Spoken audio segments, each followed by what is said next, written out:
Bom dia! Este é um momento de reflexão.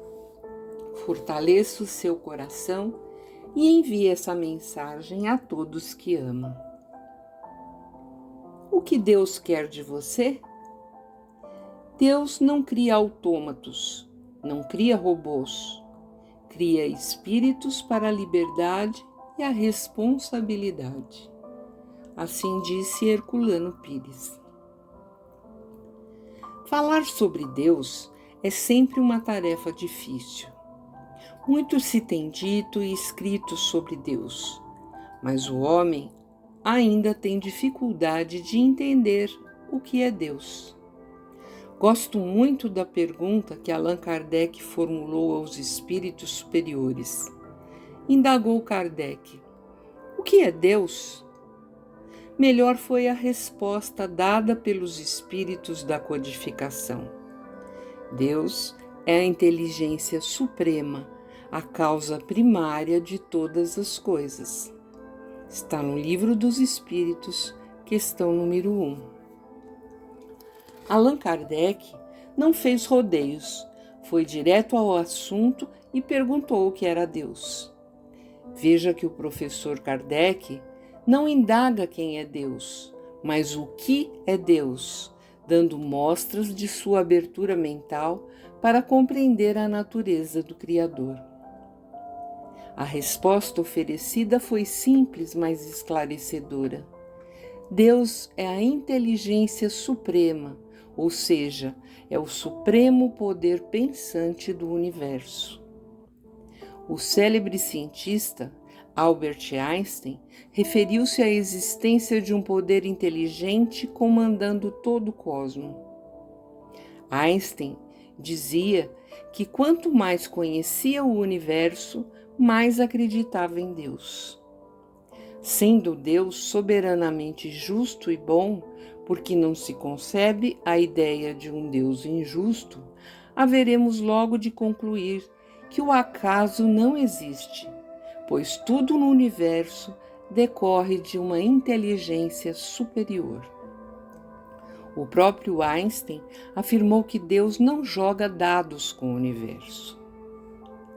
Mas pior do que não saber o que é Deus é não sentir Deus em nossas vidas. A propósito, como anda o seu relacionamento com Deus? Vamos deixar um pouco de pensar quem é Deus para agora refletir a respeito do nosso relacionamento com Ele. Será que vai bem? Ou será que Deus é um ser ainda muito distante de nós? Por vezes fico pensando que nós colocamos Deus tão lá no alto, tão superior, tão perfeito, que Ele acaba ficando muito distante da nossa vida. Pensamos que Deus deve ter coisas mais importantes para fazer do que pensar em nós, mas aí é que está o nosso grande erro.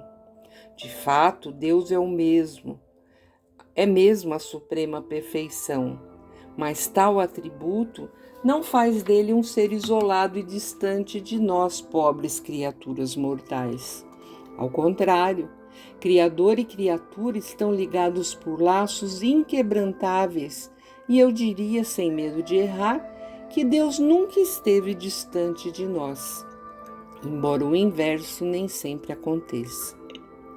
Para outros, Deus ainda é um ser muito bravo, vingativo e ciumento, que está nos vigiando a todo momento, pronto para nos punir ao primeiro erro.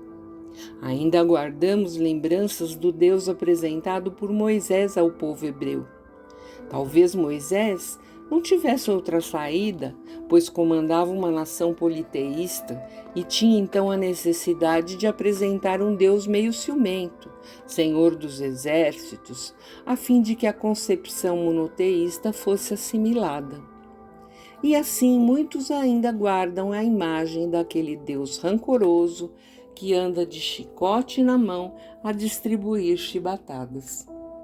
Porém, com Jesus, as coisas ficaram muito mais claras. O Mestre apresentou-nos um Deus diferente, porque o povo já estava maduro para aquela nova compreensão. Jesus nos apresentou um Deus que é Pai, e assim que com frequência Jesus se refere a Deus, Pai. Na própria oração dominical, Jesus inicia a prece com o Pai Nosso.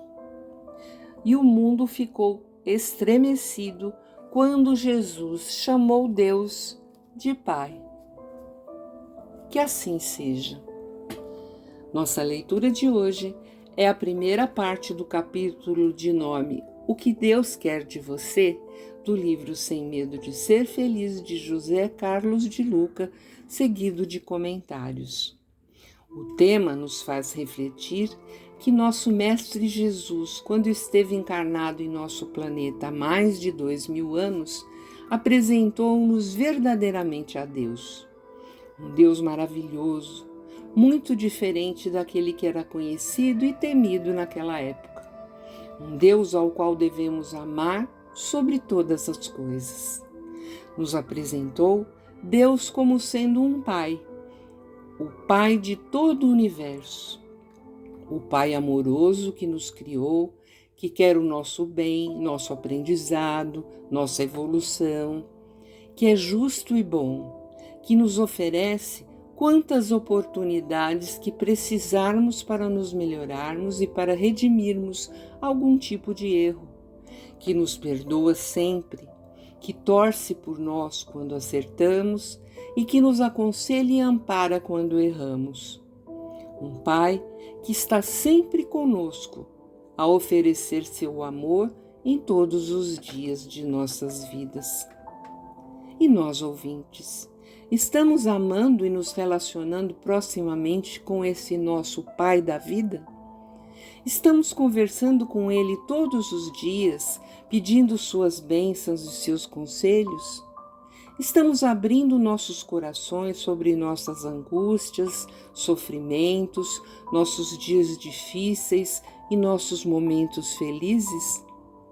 Estamos reconhecendo que Ele fala conosco através de todas as suas criaturas e através de tudo que nos acontece em nosso dia a dia?